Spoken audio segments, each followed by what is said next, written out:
Bonjour à toutes et à tous et bienvenue sur Grand Lille TV pour cette nouvelle édition du Rendez-vous de l'Écho et aujourd'hui deux invités et pour parler de la banque avec d'abord Monsieur Renaud Passerini à ma droite, délégué régional du CFBP dans le Nord-Ouest, bonjour. Oui, bonjour. Et donc juste à côté de vous, François Massé, président du comité régional des banques. On va parler entre autres avec vous du groupe CFPB, l'école supérieure de la banque.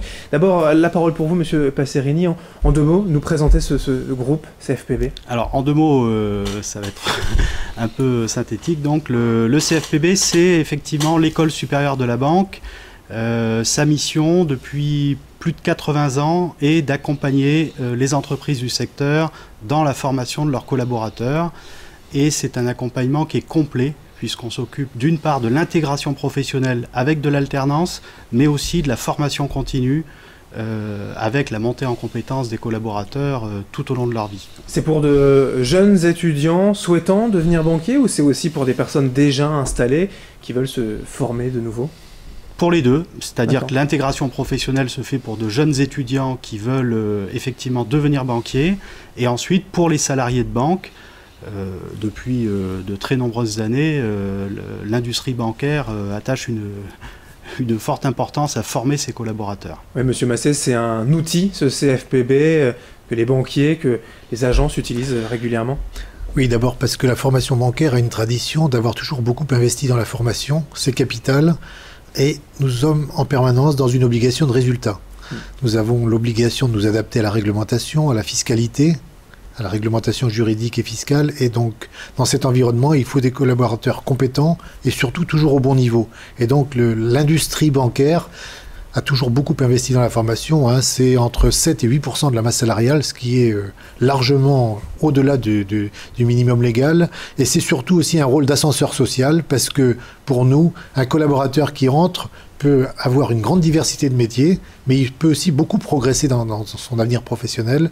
Et donc cette formation, elle a à la fois deux buts. Le premier, bien sûr, c'est d'être un vrai professionnel de la banque, et le deuxième, c'est de progresser dans la hiérarchie professionnelle et bancaire. Avec des formations multiples, voilà, il n'y a pas un cursus, il n'y a pas le métier de banquier, il y a en fait plusieurs casquettes derrière. Alors tout à fait, à la fois en matière d'intégration professionnelle, via l'alternance, nous proposons des BTS, de la licence et du master, avec des spécialités de métiers en gestion de patrimoine ou pour gérer, être conseiller de clientèle de professionnels par exemple, pour ce qui est des masters, ou bien de la clientèle grand public pour ce qui est des BTS et des licences. Ça, c'est pour rentrer dans la sphère professionnelle, dans l'industrie bancaire. Une fois que vous y êtes, vous avez 400 métiers qui s'offrent à vous, avec effectivement la banque qui vous accompagne tout au long de votre carrière, par de la formation continue, à exercer tous ces métiers qui peuvent être des métiers de réseau, donc plutôt de conseil commercial, ou bien des fonctions support, de marketing ou de juridique, voilà. Vous parliez justement d'aspects légaux tout à l'heure, des changements par rapport au législateur, par rapport à la loi. Il y a des entreprises qui se doivent d'envoyer parfois peut-être leurs salariés au CFPB pour justement se mettre à niveau ? Alors, il y a deux types de formation, effectivement. Il y a l'alternance, et donc nous intégrons des jeunes, nous leur permettons d'acquérir une vraie formation professionnelle et avec un résultat d'employabilité à peu près de 80%, voire sensiblement plus. Et puis, nous avons aussi ce rôle de formation continue qui, lui, permet justement de jouer ce rôle d'ascenseur social, de progresser dans le professionnalisme, mais de progresser également dans la formation managériale, l'encadrement, voire assurer ultérieurement des postes de direction.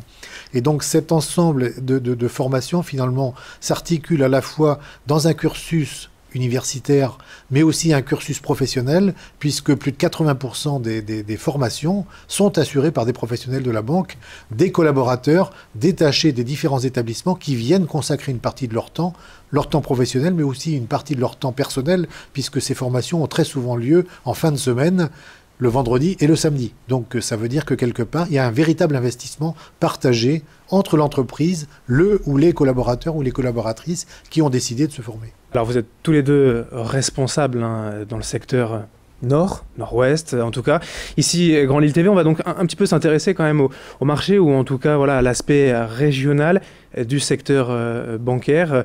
Voilà, la formation aussi est importante car c'est un secteur important avec forcément voilà, Benelux et en tout cas le nord de l'Europe. Alors tout à fait. Il faut savoir que l'industrie bancaire recrute à peu près 10 000 alternants en France chaque année.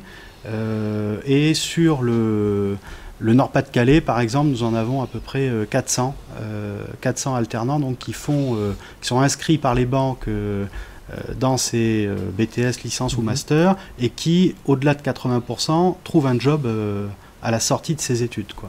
Lille est une place forte bancaire forcément pour le nord de Paris. D'ailleurs, il y a une structure qui s'appelle Lille Place Financière, qui est animée par la profession, mais également par les directions et les directeurs financiers des grands groupes. Je pense que ça permet de métisser un peu la problématique des connaissances. Mais je voudrais aussi insister sur le poids que représente l'industrie bancaire dans l'emploi régional et également au niveau de l'économie, puisque ça représente 16 000 salariés sur la région Nord-Pas-de-Calais, donc c'est un point important. Ça représente 1470 agences et nous finançons 80 milliards d'euros dans l'économie de la région Nord-Pas-de-Calais. Donc, eh bien, tous ceux qui peuvent être intéressés effectivement par ces chiffres et par l'École supérieure de la banque, un site internet, tout simplement www.cfpb.fr. Merci messieurs Renaud Passerini et François Massé d'être venus aujourd'hui sur Grand Lille TV pour nous parler donc de ce sujet. Merci. Merci. Et merci à vous de nous avoir suivis sur Grand Lille TV. L'info continue dans un instant.